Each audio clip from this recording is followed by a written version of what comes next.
Ya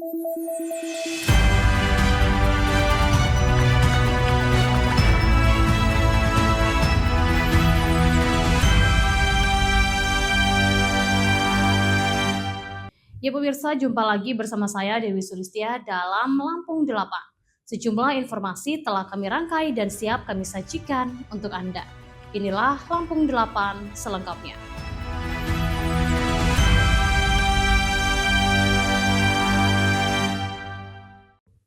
Ya pemirsa, arus balik hari terakhir libur Natal 2025 dan Tahun Baru 2026 di Pelabuhan Bangkauheni Lampung ramai.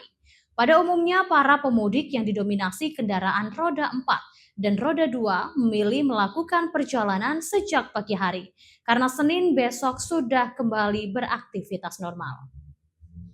Berdasarkan pantauan pada Minggu arus balik libur Natal 2025 dan Tahun Baru 2026 di Pelabuhan Bangkauheni terlihat ramai lancar. Para calon penumpang menggunakan kendaraan pribadi roda 4 dan roda 2. Terlihat sejak pagi silih berganti datang ke pelabuhan untuk dapat menyeberang ke Pulau Jawa.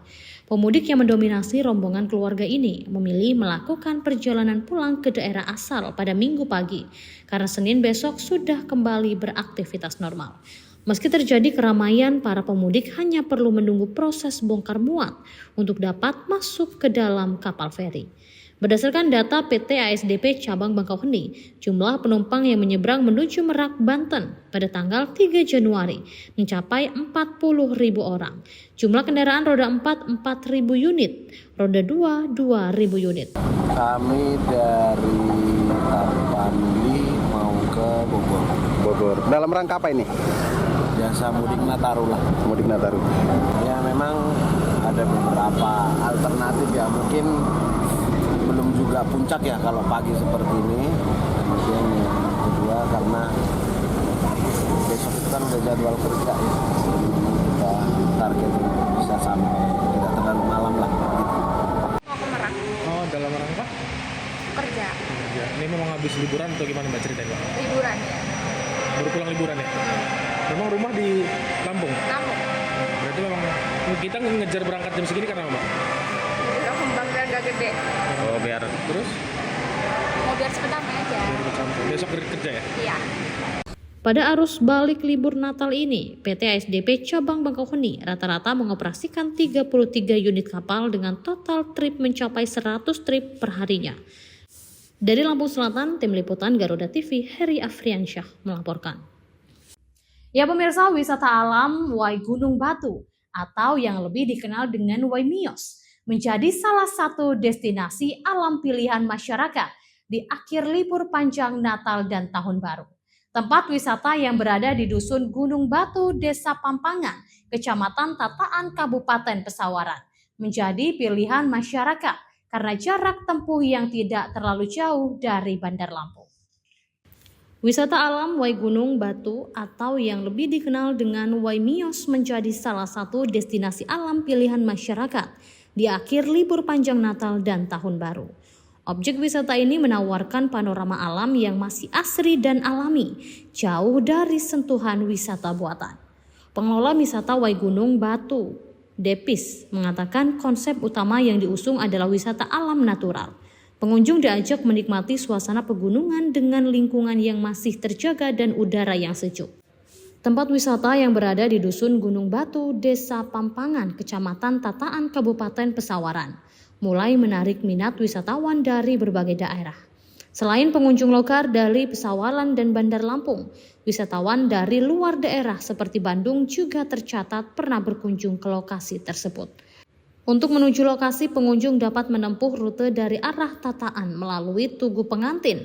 Dari perempatan, pengendara diarahkan mengambil jalur kiri menuju ke Dondong. Akses alternatif lainnya dapat dilalui melalui Desa Sukamarga, tepatnya di sekitar minimarket. Kemudian melintasi Desa Sukadadi hingga tiba di kawasan Gunung Batu. Waktu tempuh dari Bandar Lampung sekitar 1 jam dengan perjalanan santai. Dari Pesawaran, Tim Liputan Garuda TV melaporkan. Ya pemirsa, Dinas Pariwisata Kota Bandar Lampung mencatat tingkat hunian hotel bintang selama libur Natal dan Tahun Baru 2025-2026 berada pada level tinggi. Rata-rata okupansi hotel bintang mencapai 85%. Bahkan sejumlah hotel dilaporkan menembus angka 90 hingga 100%. Dinas Pariwisata Kota Bandar Lampung mencatat tingkat hunian hotel bintang selama libur Natal dan Tahun Baru 2025-2026 berada pada level tinggi. Rata-rata okupansi hotel bintang mencapai 85%, bahkan sejumlah hotel dilaporkan menembus angka 90 hingga 100%. Kepala Dinas Pariwisata Kota Bandar Lampung Adian Syah mengatakan hingga saat ini pihaknya belum mengantongi data final kunjungan wisatawan secara menyeluruh. Pasalnya, pendataan masih menunggu laporan resmi dari hotel dan pengelola destinasi wisata. Menurut data yang dihimpun dari Dinas Pariwisata, sejauh ini baru mencakup hotel berbintang. Sementara hotel non-bintang seperti penginapan belum masuk dalam pendataan resmi. Sementara untuk kunjungan ke destinasi wisata, Adian Syah mengakui terjadi peningkatan dibanding hari biasa. Namun ia belum berani menyebutkan angka persentase kenaikan secara pasti karena data real masih dalam proses pengumpulan. Ia mencontohkan salah satu destinasi wisata baru yang dilaporkan mampu menarik hingga 10.000 pengunjung dalam satu hari. Hingga saat ini jumlah kunjungan harian ke destinasi tersebut masih berkisar di angka 5.000 orang. Dari Bandar Lampung, Tim Liputan Garuda TV melaporkan. Selanjutnya pemirsa, kondisi jalan raya dari arah Pertigaan Ratu di Balau, Waihui, Kecamatan Jati Agung, Kabupaten Lampung Selatan, hingga menuju pertigaan Jalan Raya Cudu, Kecamatan Sukarame, Bandar Lampung, dikeluhkan pengguna jalan. Kondisi jalan raya dari arah Pertigaan Ratu di Balau, Waihui, Kecamatan Jati Agung, Kabupaten Lampung Selatan, hingga menuju pertigaan Jalan Raya Cudu, Kecamatan Sukarame, Bandar Lampung, dikeluhkan pengguna jalan. Sepanjang jalan terdapat banyak lubang dengan ukuran bervariasi yang membahayakan keselamatan pengendara, khususnya kendaraan roda 2. Di depan Rumah Sakit Airan Raya, terlihat lubang cukup dalam dan berada di tengah jalan, sehingga beresiko menyebabkan kecelakaan. Untuk mengantisipasi kecelakaan, warga sekitar terpaksa memasang tanda peringatan seadanya di tengah jalan berlubang. Tanda tersebut berupa kayu, plastik merah putih hingga ember berisi semen agar pengendara lebih waspada dan berhati-hati saat melintas. Sementara itu, Kepala Desa Waihui, Muhammad Yani, mengatakan bahwa ruas Jalan Waihui Raya Cudu, Sukarame merupakan jalan tanggung jawab Provinsi Lampung.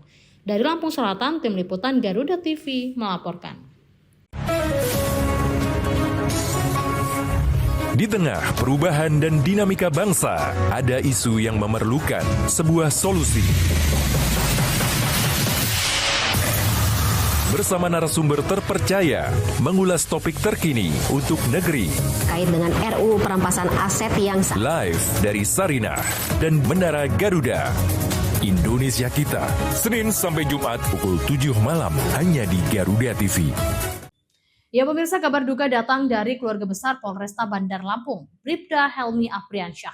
Anggota Satuan Samata Bayangkara Polresta Bandar Lampung meninggal dunia dalam sebuah kecelakaan lalu lintas di depan Garu Karuas Jalan Pagar Alam, Kelurahan Gunung Agung, Langkapura, Bandar Lampung pada Minggu 4 Januari 2026 pada pukul 4 pagi. Bribda Helmi Apriansyah meninggal dunia setelah mobil yang dikendarainya mengalami kecelakaan tunggal, menabrak gazebo dan tiang listrik di depan Gaharu Karuas Jalan Pagar Alam, Bandar Lampung. Dalam kecelakaan itu, 1 meninggal dan 3 penumpang lainnya selamat. Pemilik Gaharu Karuas, Wirawan Saputra, mengatakan dirinya kaget mendapatkan kabar dari karyawan tentang kecelakaan tersebut. Menurut Wirawan, dirinya mendapat kabar melalui telepon dari karyawan bahwa ada mobil Innova hitam BE 1281TP dengan 4 orang di dalamnya mengalami laka lantas di depan tempat usahanya. Sandri, paman korban, mengenang keponakannya sebagai sosok yang sangat baik di mata keluarga. Ia mengaku terkejut begitu mendapat kabar laka lantas yang merenggut jiwa keponakannya. Lebih lanjut, Sandri atas nama keluarga korban menyampaikan terima kasih atas doa dan bantuan semua pihak, dari proses evakuasi hingga selesainya pemakaman. Muhammad Afan Pratama, teman sekelas korban di SMPN 2 Bandar Lampung, di sela-sela takziah di rumah duka menyampaikan bahwa almarhum adalah sosok orang baik, berteman kepada siapa saja, tidak pilih-pilih teman dan suka menolong teman. Dari Bandar Lampung, Tim Liputan Garuda TV melaporkan. Selanjutnya pemirsa, Kapolresta Bandar Lampung, Kombes Pol Alfred Jacob Tilukai, menghadiri pemakaman Bribda Helmi Apriansyah, korban laka lantas yang dimakamkan di TPU Alam Huda, Segala Mider, Bandar Lampung pada Minggu 4 Januari 2026. Sebelum dimakamkan, Bribda Helmi Apriansyah disolatkan di Masjid Al-Musa di dekat kediaman korban. Kapolresta Bandar Lampung Kombes Pol Alfred Jacob Tilukai beserta staf dan jajaran mengucapkan turut berduka cita atas berpulangnya Bribda Helmi Apriansyah.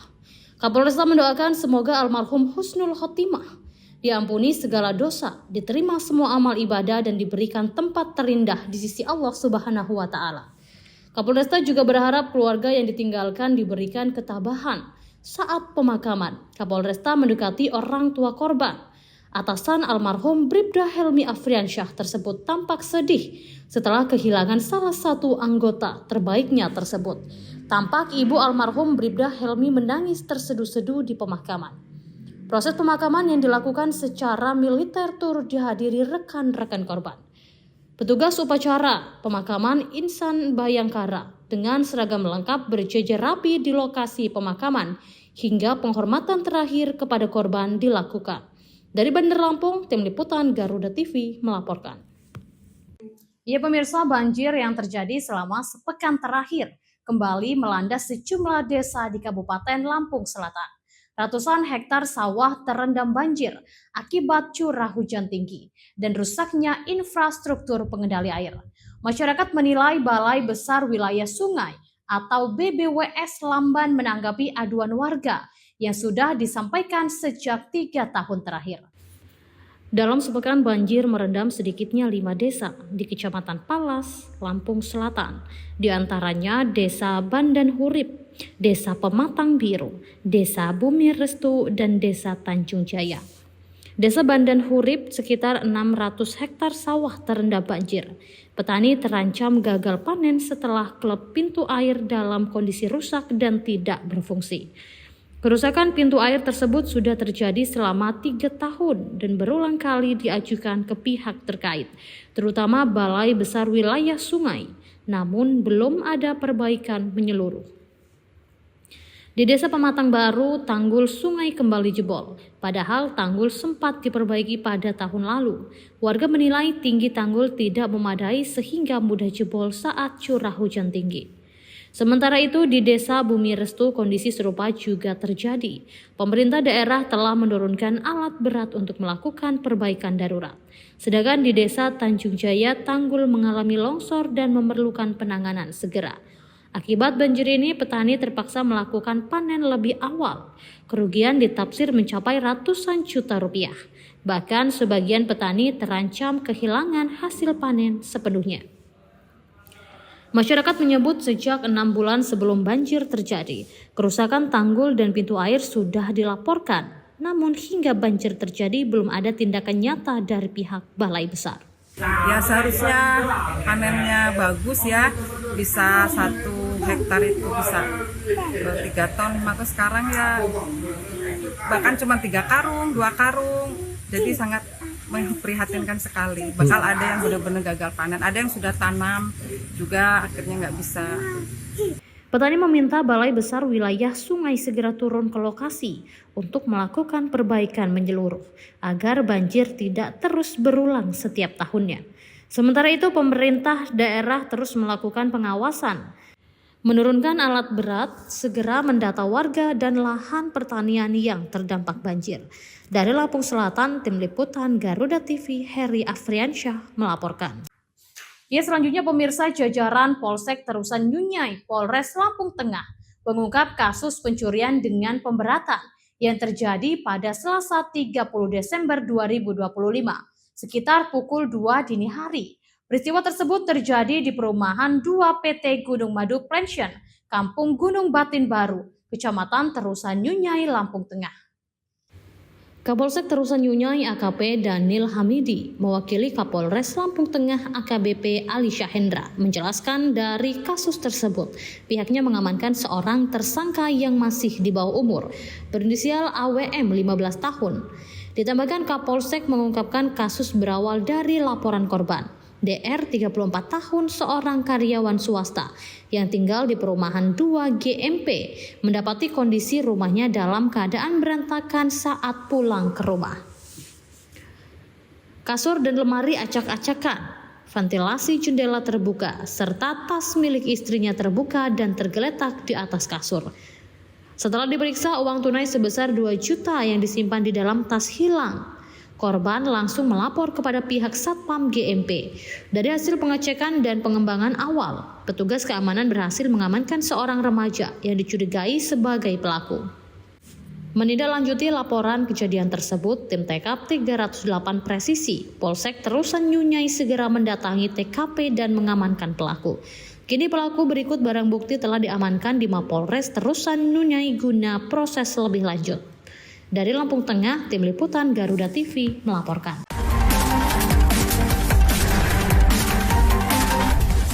Mengungkap kasus kriminal terkini di seluruh penjuru tanah air. Ulasan tajam tanpa ampun bersama para aparat. Tak ada tempat untuk lengah. Informasi penting yang membuat Anda lebih waspada. NN mengerahkan petugas dalam jumlah besar. Kriminal Plus 62 hanya di Garuda TV. Ya, selanjutnya pemirsa, Gubernur Lampung Rahmat Mirzani Jausal meninjau langsung Rumah Sakit Umum Daerah Abdul Muluk untuk memastikan penguatan layanan kesehatan strategis bagi masyarakat Lampung. Salah satu fokus utama yakni mengatasi keterlambatan penanganan kasus kekerasan terhadap perempuan dan anak. Selama ini, keterbatasan fasilitas dan tenaga ahli forensik menjadi kendala utama dalam proses hukum dan pemulihan korban. Rumah Sakit Abdul Muluk membuat khusus forensik. 2026 Rumah Sakit Abdul Muluk punya fasilitas LASI. Gubernur Lampung Rahmat Mirzani Jausal meninjau langsung rumah sakit terbesar milik pemerintah, yakni Rumah Sakit Daerah Abdul Muluk. Dirinya ingin memastikan pelayanan kesehatan bagi masyarakat Provinsi Lampung tidak mengalami kendala. Saat ini Provinsi Lampung baru memiliki 4 fasilitas forensik, 2 di RS Bayangkara dan 2 di RSUD AM yang harus melayani seluruh kasus kriminalitas dan kekerasan. Beban kerja yang tinggi mengakibatkan antrian panjang bagi para pencari keadilan. RSUD AM akan menambahkan dan memperkuat fasilitas serta tenaga medis di bidang forensik pada tahun 2026. Tujuannya agar korban mendapatkan penanganan yang lebih cepat, tepat, dan berkeadilan. Selain itu, kabar baik lainnya hadir untuk kesehatan mata. Fasilitas LATIK akan segera diresmikan sebagai solusi bagi masyarakat yang ingin terbebas dari ketergantungan kacamata. Layanan ini ditargetkan resmi beroperasi pada Februari 2026. Langkah ini diambil mengingat tingginya minat masyarakat, mulai dari usia muda hingga dewasa, yang menyadari bahwa kesehatan mata adalah investasi jangka panjang. Dari Bandar Lampung, Tim Liputan Garuda TV melaporkan. Ya pemirsa, pemerintah Provinsi Lampung resmi menerapkan kebijakan tunda bayar pada APBD 2025. Kepala Badan Pendapatan Daerah Provinsi Lampung, Slamet Riyadi, memberikan penjelasan bahwa target PAD Provinsi Lampung tahun 2025 di angka 4,22 triliun lebih. Namun realisasinya hanya di angka 3,37 triliun lebih atau di 79,95%. Slamet merinci memang tidak seluruh sektor mengalami penurunan. Beberapa justru menunjukkan performa yang cukup mengembirakan, yaitu retribusi daerah senilai 473,9 miliar lebih atau 103,3%. Lain-lain PAD yang sah yaitu 221,55 miliar lebih atau 106,49%. Hasil pengelolaan kekayaan daerah yang dipisahkan yaitu 27,35 miliar lebih atau 99,09%. Disebutkan Slamet pajak daerah jadi titik lemah. PKB paling rendah dari total 2,65 triliun lebih pendapatan pajak daerah. Terdapat ketimpangan capaian antar komponen pajak. Pajak kendaraan bermotor yaitu 691,37 miliar atau 42,41%. Biaya balik nama kendaraan bermotor yaitu 391,49 miliar atau 113,48%. Pajak bahan bakar kendaraan bermotor yaitu 861,40 miliar atau 107,68%. Lalu pajak air permukaan yaitu 9,38 miliar atau 98,38%. Pajak rokok yaitu 695,39 miliar atau 94,09%. Pajak alat berat yaitu 2,20 miliar atau 220,48%. Dan obsen pajak MBLB yaitu 1,59 miliar atau 77,93%. Dijelaskan bahwa PKB menjadi penyebab utama tidak tercapainya target PAD.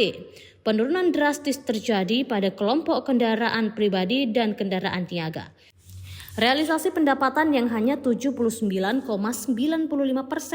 membuat Pemprov Lampung harus menerapkan kebijakan tunda bayar. Kebijakan ini terkait pembayaran sejumlah kegiatan operasional belanja pihak ketiga serta kewajiban anggaran lainnya. Selamat menambahkan bahwa keputusan tersebut diambil agar arus kas daerah tetap stabil sambil menunggu pergeseran anggaran dan pendapatan masuk pada tahun berikutnya. Lebih lanjut, Selamat mengurai strategi pemulihan pendapatan 2026, diantaranya digitalisasi penuh layanan pajak, perluasan gerai dan pelayanan jemput bola, evaluasi besar-besaran kinerja UPTD Samsat, integrasi data kendaraan dengan kepolisian dan leasing, serta edukasi kesadaran pajak. Dari Bandar Lampung, Tim Liputan Garuda TV melaporkan. Ya pemirsa, pemerintah Kabupaten Lampung Selatan mengalokasikan anggaran 91 miliar rupiah dari APBD 2026 untuk gaji pegawai pemerintah dengan perjanjian kerja paruh waktu.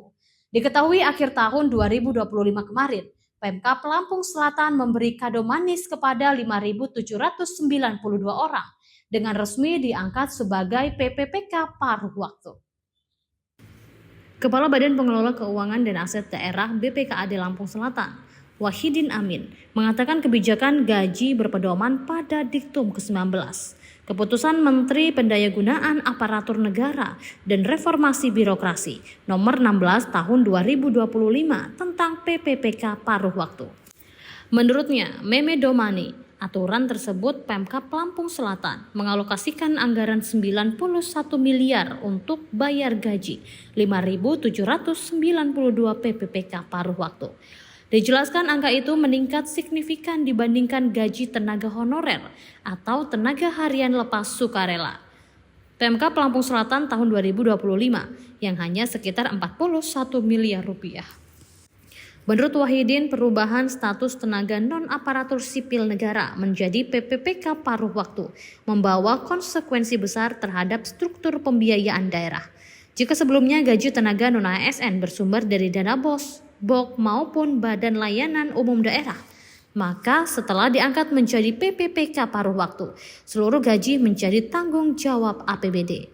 Wahid menyebut selain gaji pokok, PPPK paruh waktu juga mendapatkan jaminan sosial berupa jaminan kesehatan, jaminan kecelakaan kerja, jaminan kematian, serta tunjangan keagamaan.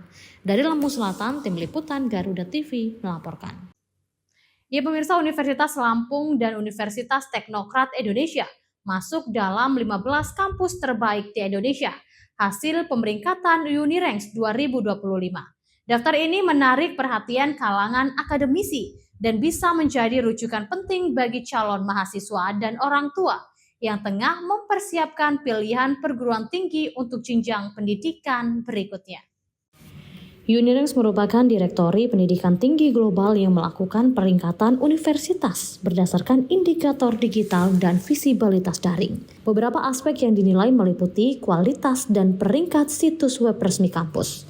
jumlah kunjungan pengguna hingga kekuatan konten digital yang mencerminkan reputasi, popularitas, serta aksesibilitas institusi di tingkat nasional maupun global. Pada era digital seperti saat ini, indikator tersebut menjadi semakin relevan karena mencerminkan keterbukaan informasi, adaptasi teknologi, dan daya saing global universitas. Berdasarkan pemeringkatan Uniranks 2025, terdapat 15 kampus terbaik di Indonesia yang dinilai unggul dalam berbagai aspek. Kampus-kampus ini tidak hanya dikenal karena kualitas pendidikannya, tetapi juga karena kontribusinya dalam riset, pengabdian masyarakat, serta kemampuan beradaptasi dengan perkembangan teknologi globalisasi. Kampus terbaik di Indonesia versi Uniranks 2025, Universitas Indonesia menempati posisi teratas sebagai salah satu kampus terbaik di Indonesia. UI dikenal memiliki reputasi akademik yang kuat, didukung oleh berbagai program studi unggulan, penelitian berskala internasional, serta jaringan alumni yang luas. Yang kedua, Universitas Gadjah Mada juga masuk dalam daftar teratas berkait perannya sebagai perguruan tinggi dengan komitmen kuat terhadap Tridharma Perguruan Tinggi. UGM unggul dalam pengembangan riset berbasis kearifan lokal, pengabdian kepada masyarakat, serta inovasi digital yang menjangkau publik luas.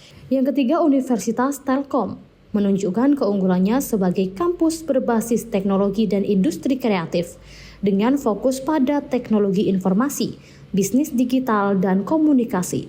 Telkom University dinilai berhasil membangun reputasi digital yang kuat serta relevan pendidikan dengan kebutuhan industri masa kini. Yang keempat, Institut Teknologi Bandung, ITB, tetap menjadi ikon pendidikan teknik dan sains di Indonesia. Keunggulan ITB terletak pada kualitas riset, inovasi teknologi, serta kontribusi nyata dalam pembangunan nasional. Aktivitas akademik dan riset ITB yang banyak dipublikasikan secara daring turut memperkuat visibilitas global kampus ini. Yang kelima, Universitas Erlangga dikenal unggul dalam bidang kesehatan, hukum, dan ilmu sosial. Dukungan riset yang konsisten, kolaborasi internasional, serta keterbukaan informasi akademik menjadikan Unair layak masuk jajaran kampus terbaik Indonesia. Yang keenam, Universitas Bina Nusantara (BINUS) menonjol sebagai kampus swasta dengan kekuatan pada inovasi digital, kewirausahaan, dan jaringan industri. BINUS dinilai berhasil memanfaatkan platform digital untuk mendukung pembelajaran modern dan meningkatkan daya saing lulusan di dunia kerja global. Ketujuh, Universitas Brawijaya memiliki reputasi kuat dalam bidang pertanian, ekonomi, dan ilmu sosial. Universitas Brawijaya dikenal aktif mengembangkan riset, terapan, dan publikasi ilmiah yang mudah diakses secara digital, sehingga mendukung penilaian Uniranks. Yang kedelapan, Universitas Diponegoro menunjukkan keunggulan dalam pengembangan riset lingkungan, teknik, dan kebijakan publik. Undip juga konsisten membangun citra digital yang informatif dan responsif terhadap kebutuhan masyarakat. Kesembilan, Universitas Muhammadiyah Sumatera Utara (UMSU) menjadi persentase kampus swasta berbasis nilai keislaman yang mampu bersaing secara nasional. UMSU dinilai aktif mengelola konten digital akademik dan pengabdian masyarakat, sehingga memperluas jangkauan reputasinya. Yang ke-10 ada Universitas 11 Maret, dikenal dengan kekuatan riset interdisipliner dan keterlibatan aktif dalam isu-isu sosial. UNS juga menunjukkan komitmen tinggi terhadap transparansi informasi akademik melalui platform digital. Yang ke-11 ada Universitas Lampung (Unila), berperan penting dalam pengembangan pendidikan dan riset di wilayah Sumatera. Keaktifan Unila dalam publikasi daring serta penguatan jejaring regional menjadikannya layak masuk daftar kampus terbaik. Ke-12, Institut Pertanian Bogor memiliki reputasi internasional dalam bidang pertanian, pangan, dan biosains. IPB unggul dalam riset berkelanjutan dan inovasi teknologi pertanian yang banyak diakses melalui platform digital. Ke-13, Universitas Teknokrat Indonesia yang berdomisili di Lampung itu dikenal sebagai kampus yang adaptif terhadap perkembangan teknologi dan pendidikan vokasi. Pendekatan praktis dan digitalisasi pembelajaran menjadi nilai tambahan kampus ini. Ke-14, Institut Teknologi 10 November unggul dalam bidang teknik, Maritim dan Inovasi Teknologi. ITS aktif mempublikasi riset dan inovasi secara daring sehingga memperkuat visibilitas globalnya. Ke-15 Universitas Pajajaran melengkapi daftar kampus terbaik Indonesia dengan kekuatan di bidang ilmu kesehatan, hukum, dan komunikasi. Unpad dinilai konsisten membangun reputasi akademik dan digital secara seimbang. Meskipun Uniranks tidak secara khusus mengukur kualitas akademik seperti sitesi, riset, atau kualifikasi dosen, pemeringkatan ini tetap relevan sebagai indikator reputasi digital dan aksesibilitas global kampus. Hal ini sejalan dengan tuntutan era pendidikan modern, di mana kehadiran digital menjadi bagian penting dari citra institusi. Rektor Universitas Teknokrat Indonesia, Dr. H.M. Nasrullah Yusuf bangga atas pencapaian ini.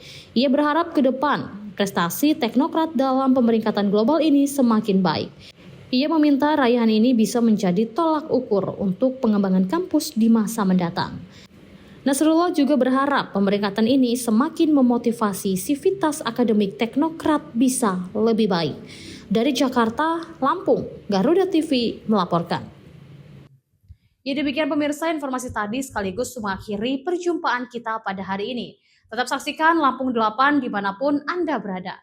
Saya Dewi Sulistia beserta kru dan jajaran yang bertugas pamit undur diri dan sampai jumpa.